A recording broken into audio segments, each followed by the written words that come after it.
여러분 반갑습니다. 저는 경인교육대학교에서 근무하고 있는 미래학자 류청산 교수입니다. 이번 시간에는 올해의 인기직업 1위에 오른 소프트웨어 개발자에 대해 한번 알아보는 시간을 갖도록 하겠습니다. 참고로 이 직업에 대한 이해를 돕기 위해 저는 코딩 전문가라는 한글 표기를 함께 사용토록 하겠습니다. 왜냐하면 현재 적용되고 있는 대한민국의 교육과정에서는 코딩 교육이 무척이나 강조되고 있기 때문입니다. 그런데 우리나라 코딩 교육의 방향이 조금은 우려스럽습니다.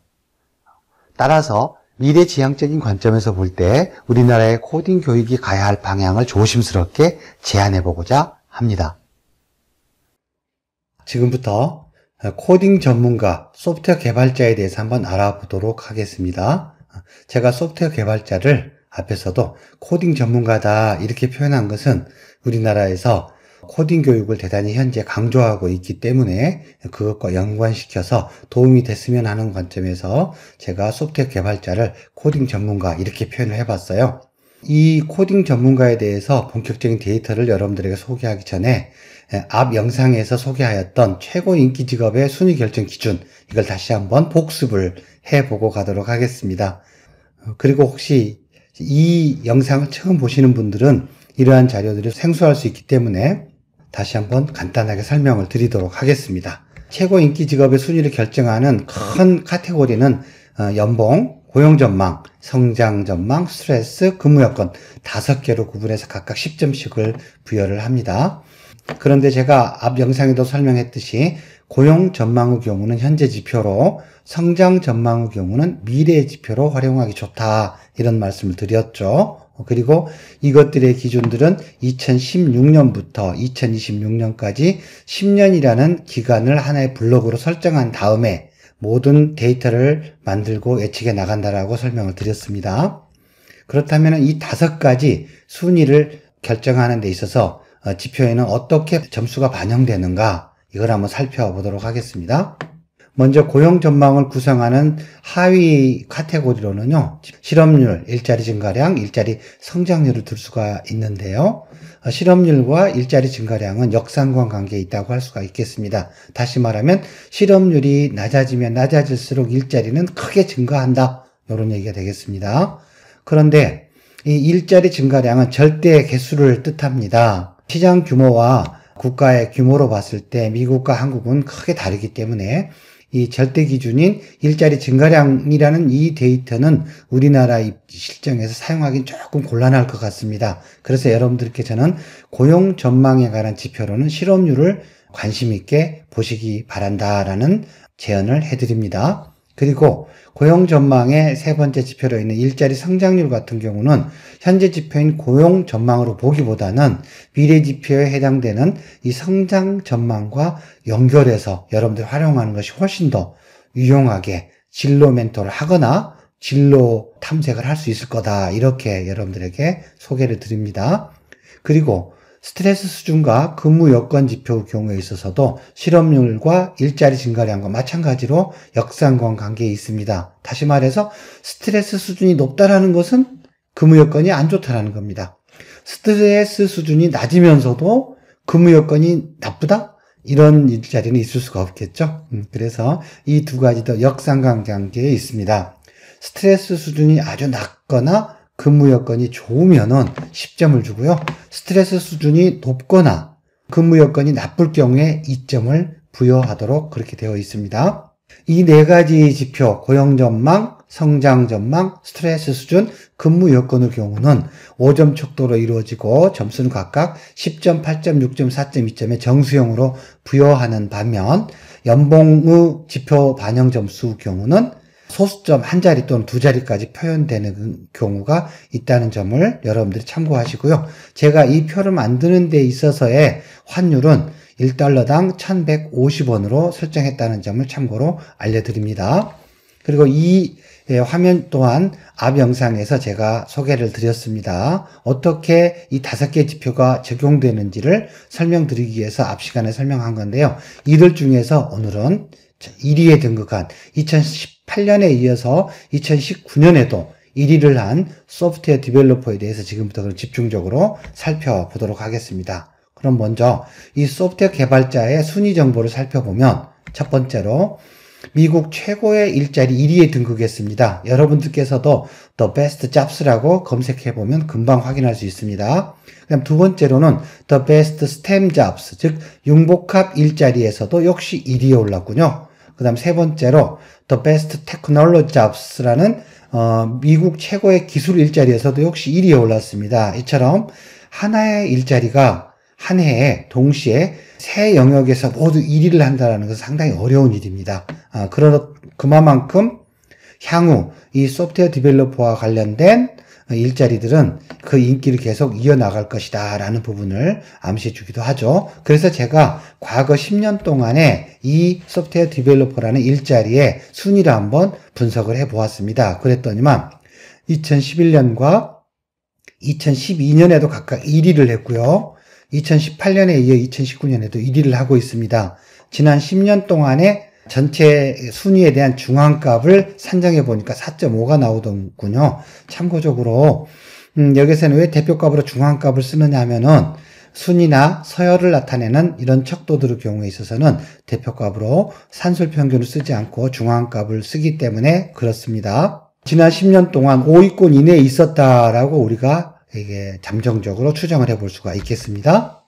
자, 그렇다면 소프트웨어 개발자는 어떤 일을 하는 사람일까? 이렇게 여러분들 궁금하시죠? 간단하게 제가 세 가지로 압축해 보았습니다. 먼저 첫 번째로 인공지능과 로봇이 우리의 생활을 더욱더 풍요롭고 안전하게 해줄 수 있도록 컴퓨터의 운영 프로그램과 응용 프로그램을 개발해 주는 사람이다. 이렇게 정의를 해볼 수가 있겠고요. 두 번째로 인간지능과 인공지능의 대화가 잘 이루어질 수 있게 해주는 소통 전문가들이다. 이렇게 또 얘기를 해볼 수가 있겠네요. 그 다음 세 번째로는요. 새로운 프로그램을 작성하는 것은 물론이고 이미 작동되고 있는 프로그램의 유지와 보수 활동을 통해서 오류까지도 수정해내는 그런 사람들이다. 이렇게도 정의를 해볼 수가 있겠습니다. 여러분들이 이 세 개의 정의 중에서도 어느 한쪽에 관심이 있거나 나하고 비슷한 분야네 라고 생각되는 정의가 있다고 한다면은 여러분들은 소프트웨어 개발자가 될 잠재적인 능력을 가지고 있다고 생각해도 될 것 같습니다.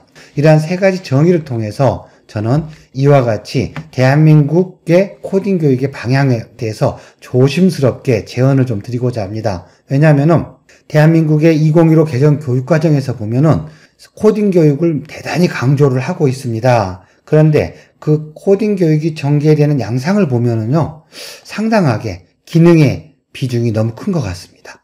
그래서 이 부분을 조금 저는 우려하긴 합니다. 저는 초등과 중등 교육에서는 기능보다는 소통에 더 중점을 두고 코딩 교육이 이루어졌으면 하는 제언을 드립니다. 왜 그러는지에 대한 이유는 시간 관계상 오늘은 설명을 드리지 못하지만 다음에 기회가 되면은 왜 코딩 교육에서는 기능보다도 소통에 중점을 두어야 하는가에 대해서는 다시 설명드리도록 하겠습니다. 한마디로 소프트웨어 개발자를 정리를 해본다면 넓은 의미로 코딩 전문가다 이렇게 설명할 수가 있겠습니다. 그럼 이번에는 운영 프로그램을 개발하는 소프트웨어 디벨로퍼하고 응용 프로그램, 즉 애플리케이션을 개발하는 소프트웨어 디벨로퍼로 나눠서 살펴보도록 하겠습니다. 먼저 시스템 소프트웨어를 개발하는 전문가들입니다. 이들은 주로 하는 일이 의료나 산업, 군사나 통신, 항공, 우주, 비즈니스, 과학이나 또는 일반 컴퓨팅 응용 분야의 운영체계, 컴파일러, 네트워크, 인베디드 시스템 소프트웨어 등을 연구하거나 개발하고 테스트하는 그런 일들을 하는 사람들이 운영 프로그램 개발자에 해당됩니다. 예를 들어 볼까요? 인프라 엔지니어라던가 시스템 코디네이터, 시스템 엔지니어, 그 다음 시스템 분석가 등이 그 예라고 할 수가 있겠습니다. 그럼 이번에는 애플리케이션에 해당되는 응용 프로그램을 개발하는 소프트웨어 개발자에 대해서 한번 알아보도록 하겠습니다. 이들은 기존 데이터베이스를 분석해서 모바일에서 작동되는 앱을 만들거나 데스크탑에서 작동되는 응용 프로그램과 같은 유틸리티들을 연구하고 설계하고 개발하고 테스트하는 일들을 주로 맡아서 하는 사람들입니다. 예를 들자면요, IT 분석 전문가나 기술 상담 전문가 또는 소프트웨어 공학자 등을 들 수가 있겠습니다. 이번에는 소프트웨어 디벨로퍼들의 지표 점수를 종합해서 간단하게 설명을 한번 드려보도록 하겠습니다. 이 직업의 경우 연봉에서는 8점을 받았어요. 이 8점이 가지고 있는 의미는 우리 돈으로 약 1억 2천만 원 정도의 연봉을 받는 사람이다. 물론 이것은 중앙값입니다. 자, 현재 지표로 사용할 수 있는 고용 전망치도 8.0으로서 현재 실업률이 2.5에서 5% 정도입니다. 대단히 우수한 거죠. 그러니까 고3 수험생이거나 현재 대학에 재학 중인 학생들은 땀만 품지 말고 이 전공을 충실하게 공부해서 졸업을 한다면 후회하지 않는 일자리를 가질 수 있게 되지 않겠나 생각을 해봅니다. 그 다음에 미래 지표로 활용되는 성장 전망치가 6.0입니다. 현재 지표보다는 다소 낮기는 합니다만은 이 지표는 6점이라 해서 보통 그러지 않고요. 우수로 평가합니다. 즉 이 6.0이라는 게 가지고 있는 의미는 매년 이 분야에는 현재 일자리 수를 100으로 봤을 때 10에서 20% 정도 증가하는 그런 추세를 나타낸다는 의미를 가지고 있는 지표 점수입니다. 스트레스 수준은 6.0으로 보통 수준이고요. 근무 여건은 8.0으로 비교적 좋은 편입니다. 그래서 소프트웨어 개발자는 US 뉴스의 전문가들에 의해서 종합점수 8.3점을 부여받았습니다. 이 점수는 2019년도에 일자리 중에서 가장 높은 점수를 받은 일자리라 하겠습니다. 이번에는 고용 성장률과 직업 만족도에 대해서 한번 알아보도록 하겠습니다. 이 고용 성장률 전망에 대한 통계치는 미국의 노동통계국의 자료임을 밝힙니다. 2016년부터 2026년까지 소프트웨어 디벨로퍼는 대략 25만 5,400개 정도가 늘어날 것이다. 이렇게 보고 있습니다. 그리고 평균 연봉, 여기서 물론 중앙값입니다. 그것은 약 10만 불 정도, 실업률은 2%가 채 안 됩니다. 고용 성장률은 31% 정도가 됩니다. 이것은 미래 지표로 활용될 수 있다고 그랬죠. 그리고 이와 유사한 동종업계의 고용 성장률을 보면 13%입니다. 이거에 비교하면 얼마나 소프트웨어 디벨로퍼 쪽이 고용 성장률이 높은지, 미래 유망 직종인지도 금방 우리가 이 지표만 봐도 알 수가 있겠습니다. 이번에는 직업 만족도에 대해서 설명을 드리도록 하겠습니다. 승진이나 급여 부분은 보통 수준이고요. 업무 환경이나 직무 복잡성과 관련된 인터뷰에서는 보통 수준의 평가를 받았네요. 하지만 근무 여건, 즉 유연성과 관련된 분야에서는 보통 이상의 높은 평가를 받았군요. 여기서 말하는 유연성이라는 것은 꼭 어느 특정한 장소에 정해진 시간에 근무하는 그게 아니라 내가 원하면 재택근무를 할 수도 있고 집도 아니고 내 회사도 아닌 제3의 장소에서 내가 일을 할 수도 있다는 겁니다. 그러한 것들을 여기서는 근무 여건 또는 유연성으로 표현하고 있습니다. 자, 이번에는 연봉 분포를 한번 살펴보도록 하겠습니다. 앞에서도 간략하게 설명드렸듯이 순이나 서열 지표들은 산술평균 대신에 미디언이라는 중앙값을 대표값으로 사용한다고 했습니다. 이 그림에서 보면 중앙값이라는 것은 가장 낮은 연봉을 받는 사람과 통계 집계치 중에서 가장 높은 연봉을 받은 사람으로부터 같은 거리에 있는 연봉을 중앙값이라고 합니다. 그 값이 약 10만 불 정도 된다라는 거죠. 그리고 왼쪽에 있는 25% 경계값과 오른쪽에 있는 상위 25% 경계값을 주고 있는데요.